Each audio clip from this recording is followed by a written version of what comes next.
Hello friends, good morning to all of you.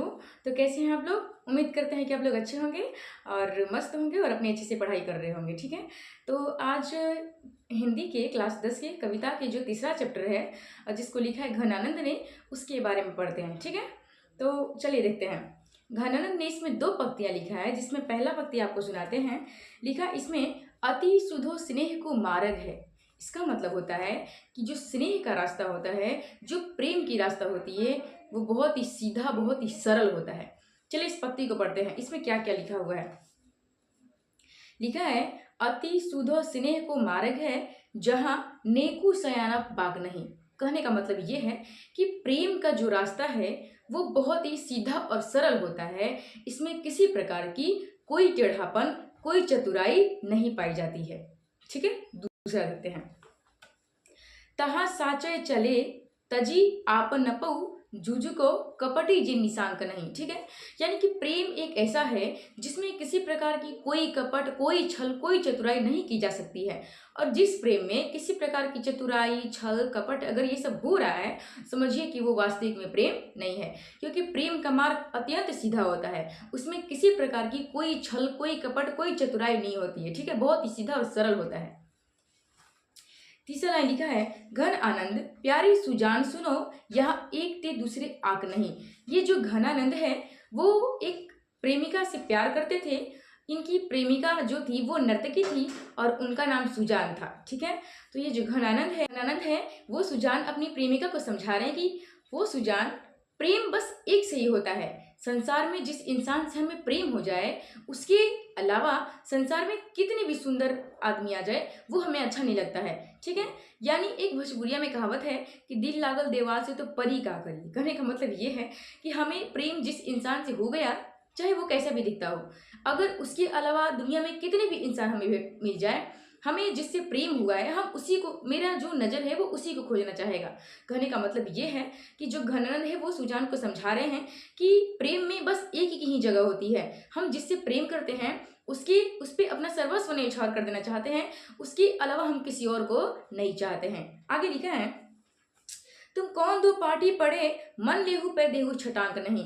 मन होता है जो मापने तौलने का बहुत बड़ा मात्रक होता है, और छटांक मतलब छोटा सा मात्रक। तो ये समझा रहे हैं कि हो ओ सुजान, तुम ऐसा कौन सा पाठ पढ़ ली हो, तुमने ऐसा कौन सा चीज पढ़ लिया है कि तुम मन लेना चाहती हो। यानी कहने का मतलब ये है कि जो घनानंद है वो अपना मन, तन, धन सब कुछ प्रेमिका यानी सुजान को दे दिया है, सब कुछ उस पर न्यौछावर कर दिया है, लेकिन सुजान की तरफ से घनानंद को कुछ भी मिला नहीं है। तो वही घनानंद बोल रहे हैं कि हे प्रेमिका सुजान, तुम ऐसा कौन सा पाठ पढ़ ली हो कि तुम अपना, मतलब मेरा सब कुछ तुम लेना चाहती हो, प्रेम में सब कुछ लेना जानती हो, लेकिन तुम कुछ देना नहीं जानती। तुम ऐसा कौन सा पाठ पढ़ ली हो?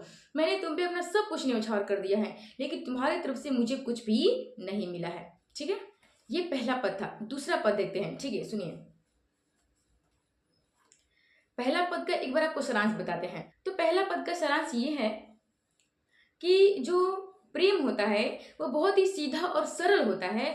प्रेम में किसी प्रकार की कोई छल, कोई कपट, कोई शक नहीं होनी चाहिए। ठीक है, और जिस प्रेम में छल, कपट, शक ये सब हो रही है, समझिए कि वो प्रेम ये बस दिखावा चल रहा है। ठीक है, अब सुनिए। ये जो घनानंद के अनुसार जो प्रेम है वो बस एक से ही होता है, एक के अलावा किसी और से प्रेम नहीं होता है। आगे ये बता रहे हैं कि प्रेम में अपना सर्वस्व न्यौछावर कर देना चाहिए जिस इंसान को हम चाहते हैं। ये पहला पद का अर्थ है। तो चलते हैं दूसरा पद की तरफ। ठीक है, तो चलिए, जो घनानंद ने दूसरा पद लिखा है उसको एक बार देखते हैं। उन्होंने दूसरा पद में क्या बताया है। लिखा है, पर काजही देह को धारी फिरो परजन्य जथारथ है दरसो। ये सुनिए ध्यान से। निधि नीर सुधा की समान करो, सबही विधि सजनता दर्शो। दूसरा जो पद है उसमें घनानंद बादल को संबोधित किए हैं, और बादल को संबोधित करते हुए कह रहे हैं कि हे बादल, तुम सबके लिए देह धारण करते हो, सबके लिए पानी बटोरते हो, सबके लिए बरसात करते हो। लिख रहा है, निधि नीर सुधा की समान करो, सबही विधि सजनता दर्शो। तुम जब बारिश करते हो, तुम्हारी बारिश से बहुत सारे लोग अमृत की तरह उस बारिश को समझते हैं। तुम्हारा बारिश बहुत सारे लोगों की दुख दूर कर देता है। तुम्हारा बारिश का पानी बहुत ही अच्छा लगता है। तो घन आनंद जीवनदायक हो, कछु मोरी पीर ही ये परसो। ये कह रहे हैं कि हे बादल, तुम सबके दुख हरते हो, सबके दुख दूर करते हो। बसंत जब ये मतलब गर्मी के मौसम के बाद जब बसंत आता है तो सब लोग खुश हो जाते हैं। तुम्हारी तुम्हारी जो पानी है, जो बरसात की पानी है, वो अमृत के समान लगता है। तुम सबके दुख हरते हो, कुछ मेरा भी दुख हरो, कुछ मेरी भी दर्द को समझो। ठीक है, ये बादल से कह रहे हैं कुछ मेरी भी दुख को समझो। कबहू वाह बिसासी सुजान के आंगन मुँह असुआ नीले बरसों। ये जो घनानंद है वो बादल से संबोधित करते हुए बादल को कह रहे हैं कि हे बादल, तुम अपना पानी बरसाते हो, सबके दुख दूर करते हो, सबका दुख समझते हो, कुछ मेरी भी दुख को समझो। और जो मैं इतना अपनी प्रेमिका सुजान के याद में जो मैं इतना रो रहा हूँ, जो मैं इतना तड़प रहा हूँ, कुछ मेरी आंसू को भी सुजान के आंगन में ले जाके बरसा दो, ताकि सुजान को मेरी प्रेम का एहसास हो सके कि मैं उसे कितना प्रेम करता हूँ। ठीक है, ये जो घनानंद है वो सुजान से काफी हद तक प्रेम करते हैं और ये अपना तन मन धन सब कुछ सुजान पर न्यौछावर कर देना चाहते हैं, सब कुछ न्यौछावर कर दिए हैं। तो ये सुजान की तरफ से इनको कुछ भी नहीं मिला है। तो ये बादल से अपनी गाथा को सुना रहे, अपनी स्टोरी को सुना रहे और रो रहे हैं और कह रहे हैं कि हे बादल, तुम सबके दुख को समझते हो, सबके दर्द को समझते हो, कुछ मेरी भी दर्द को समझो। और मेरी जो पीड़ा है, मेरी जो दर्द है, मेरी जो आंसू है, वो बरसात के पानी बनाकर सुजान के आंगन में बरसा दो, ताकि उसे एहसास हो सके कि मैं उसे कितना प्रेम करता हूँ। ठीक है, तो ये चैप्टर बस इतना ही था। इस चैप्टर में कुछ 2 पद दिए गए थे जो आपको हम समझा दिए, और ये चैप्टर का जो 2 पद है हमको पता है कि आपको बहुत ही अच्छे तरीके से समझ में आया होगा। और यदि समझ में आया होगा तो इस वीडियो को लाइक करें, कमेंट करें, सब्सक्राइब करें और अपने फ्रेंड्स के साथ शेयर करें, ताकि ज़्यादा से ज़्यादा बच्चों को पढ़ने का मौका मिले। और मिलते हैं अगले वीडियो में, अगले एपिसोड में।